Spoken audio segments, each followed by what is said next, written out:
அனைவருக்கும் வணக்கம். இன்னைக்கு நம்ம சமையல் வீடியோ பதிவில் பட்டாணி கேரட்டை வச்சு எப்படி ஒரு வேற லெவல்ல டேஸ்டியான ஒரு பொரியல் தயார் பண்ண போறோம். அதை தான் நீங்க வீடியோவில் பார்க்க போறோம். அதுக்கு தேவையான பொருட்கள் பார்த்தீங்கன்னா, கேரட்டை சின்னதாக நறுக்கி வச்சுக்கோங்க, தக்காளி தனியாக எடுத்து வச்சுக்கோங்க, கருவேப்பிலை எடுத்து வச்சுக்கோங்க, தேங்காய், பச்சை மிளகாய், சீரகம், இஞ்சி இதை தனியாக நறுக்கி, அதாவது மிக்சியில் போட்டு பொடி பண்ணி இது பண்ணி அரைச்சி தனியாக வச்சுக்கோங்க. வெங்காயத்தை சின்ன சின்னதாக நறுக்கி வச்சுக்கோங்க.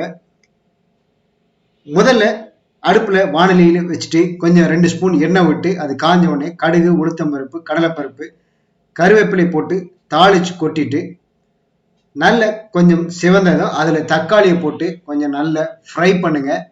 தக்காளி கொஞ்சம் ஃப்ரை ஆனதும் அதுக்கு அடுத்ததா நீங்க நம்ம சின்ன சின்னதா நறுக்கி வச்சிருக்கிற வெங்காயத்தை அதுல கொட்டுங்க. வெங்காயத்தை கொட்டி நல்லா வதக்குங்க. வெங்காயமும் தக்காளியும் நல்ல வதங்கணும். நல்லா வதக்கிட்டு அதுக்கு அடுத்ததா நம்ம ஏற்கனவே சின்ன சின்னதா கேரட்டு நறுக்கி வச்சிருக்கோம். இந்த நறுக்கி வச்சிருக்கிற கேரட்டை அதுல கொட்டணும்.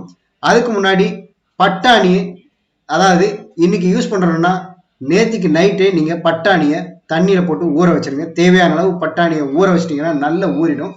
அந்த பட்டாணியை அதுல போட்டு நல்லா வதக்கிட்டு, ஏற்கனவே நல்லா ஊறி இருக்கும் அந்த பட்டாணியை நல்லா வதக்கிட்டு அதுக்கு மேல கேரட்டை கொட்டுங்க. கேரட்டை கொட்டிட்டு நல்ல ஒரு வதக்கிடுங்க. நல்ல ஒரு கிளறிட்டு அதுல கொஞ்சம் ஒரு டம்ளர் தண்ணி விட்டு அடுப்பை பெருசா வச்சுட்டு ஒரு தட்டு போட்டு என்ன பண்ணுங்க, அதை மூடிடுங்க. அதுக்கு முன்னாடி 1 ஸ்பூன் மஞ்சத்தூள், தேவையான அளவு உப்பு போட்டு தட்டு போட்டு மூடிடுங்க. அந்த தண்ணியிலேயே அந்த கேரட்டு பட்டாணி எல்லாம் நல்லா வெந்துடும்.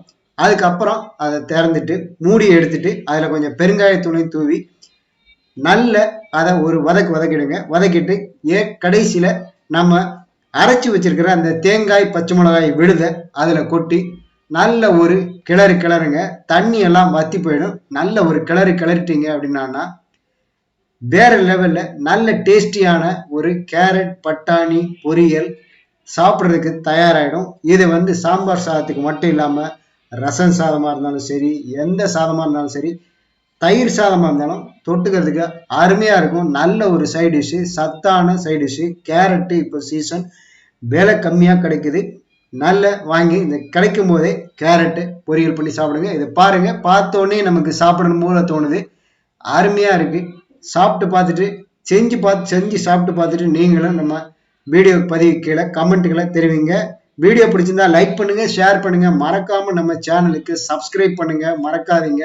இது PS ஐயர் சமையல் யூடியூப் சேனல். நன்றி. மீண்டும் அடுத்து ஒரு நல்ல சமையல் வீடியோ பதிவில் சந்திக்கிறேன். அதுவரை உங்களிடமிருந்து விடைபெறுகிறது PS ஐயர். நன்றி.